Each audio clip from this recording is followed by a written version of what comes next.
Chief Minister N Biren gi pautak matung ina mahaki manang nupa N Rajendro LS Boyna lusing duna ngasi hianglam hiran mai da leiba apokpa amadi apokpi leikidrabi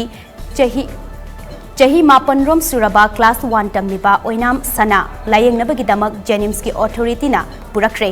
hiramasigi matangda TOMTV gi paudam ama Social media platform yauna tongan balup singa thagat narakpa mada hianglam hiran maidagi chahi mapan lom surabi amadi class 1 tamak tamlibi nupi macha Oinam sana apokpa leikidraba amujau koba nupi macha amagi kidney nama yadaduna leibagi paw ama thagat narakpadagi ngarang si Chief Minister N Biren gi mityeng makhada mahaki manau nupa N Rajendro atopaming Boyna luchingba team amana hakthengna na chatuna yengsulurba matung ngasi Jnims authority na nupi macha adu Laiyeng Naba gi Damak mayumdagi lokhalure N Rajendro yauna hianglam hiran maida chatuna nupi macha adu lokhaluba aduda yum aduda cheng yauna nongmada changba chana thaknaba potlam sing mating su panglamkhe khoigi angang hama haitare kanamta leijadra mama mapa leijadraba mabung ama khakna yoga leijaba angang si khoi CM gi site gi mating chauna pibirak-tuna khoi smaina tawbibase khoi lekane yam nungaijaba amadi haraujaba khongtokjari matungda sukumba tawrakpa wa na kasin koyada leiba Mating pangbinaba Leitrabi mioi singda hen mating pangbangam oibiu haina haijari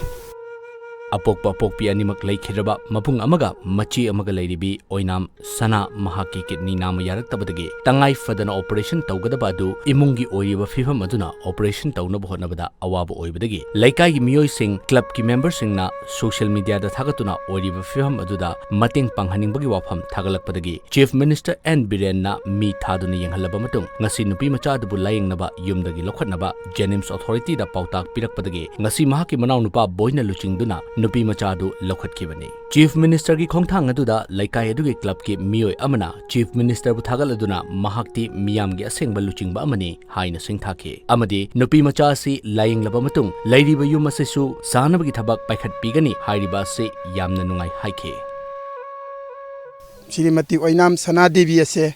khoi kidney ama fail oiduna yamna kanna naduna leibada iramda mireka asi club singna social media da mate khara thagat sabada famdagi imung asigi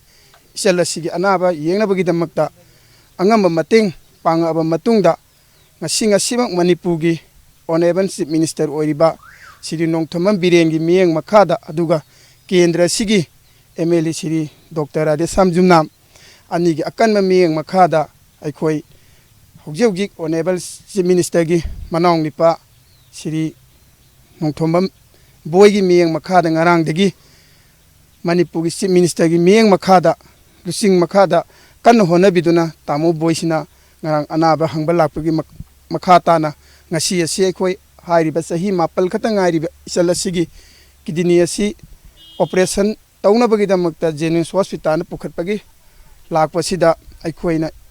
tamo boy bu hana leitana masung Manipuri kasin koya satuna Manipuri Chief Minister na asolana kaya bu mating pangbagi hena miyeng changhanbagi damta hojik Manipur panbida BJP sarkar bu lusingiba Sri Nongthamam Biren singobu hainingai leitana laikai asi club amadi mera paibi puna mangna thaga phongdoksari haidina aigi maikaidagi asi thamjari Chief Minister N Biren gi pautak matungina ngasi hianglam AC gi MLA Dr. Oirabi Oinam gi matenga loinana Jnims ke Director L Deben Medical Superintendent KH Lokeshwarna Jnims ki ambulance ma thaduna nupi macha du lokhatuna makhata balayeng chathanaba madi operation gi thorang tawnaba kupna yengsin ba hokre thorang asigi matangda Jnims ki MS KH Lokeshwarna hospital asina nupi macha asigi haksang gi phifam kupna yengduna layeng bagi thabak horagani haikhe Jnims ki Director L Deben na Jnims ki Chairman chu oiriba Chief Minister N Birenna ana ayeki lamda yamna lumna lobuga loinana kana leijadraba singi awana tarakpada ngasi hayeng naidana mateng pangbagi thabak paikhatuna lakle mahaki pautak matungina apokpa pokpi leijadrabi nupi macha asigi kidney nama yaraktaba si Laiyeng Naba hairakpadagi ngasi nupi macha si lokhalubani hairiba nupi macha asigi Laiyeng bada changba hidak langthak chabagi achangba sing hospital asina puthoklagani hauzik doctor singna kupna yengba hokre Chief Minister gi haksel gi tengbang gi makhada ngasi faubada Jnims ta mioi kaya Laiyeng Khre hospital asina hona jariba sida miyamna mapung phana mateng pangbiu haikhe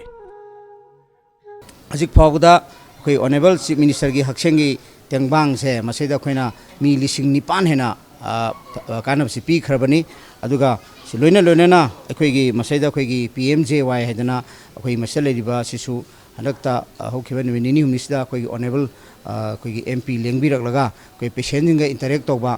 मखोइजी फजना अखोइगी hospital असिदा लायंग बिरिब्रा doctor नर्सिंगिया कमाइतो लोइनरी चाबा थकपना कमाइना करी फिल्म ले हैदना डायरेक्ट यंजिन बिरमी समाइ तौना अखोइ मखल कयागी हजगी पानबिरिबा सरकार सिना पिबिरिबा मणिपुर की प्रजा अखोइद पिबिरसे अखोइ पुन्ना कानबा लौमिनसी अरुगा जेनिम्सदा अखोइना यंजरिबा डॉक्टर सिंह नर्सिंग अखोइना तौजरिबा सिदा अखोइबु सपोर्ट तौबियु अखोइबु नुक्सिबियु अखोइ याम सेंगना थमोइ सेंगना अदु अदा थीदना VIP की खक्तंग हाइबा नतबा इना खुनबा करी करा हाइबगी थीदबिदा अखोइ बोर ऑफ द पोरेस्ट सिना हना अखोइना हना अखोइ एडवांटेज नत्रगा अखोइगी हना फैसिलिटीज पिजरगा प्रायोरिटी पिजरगा लायंग जबनी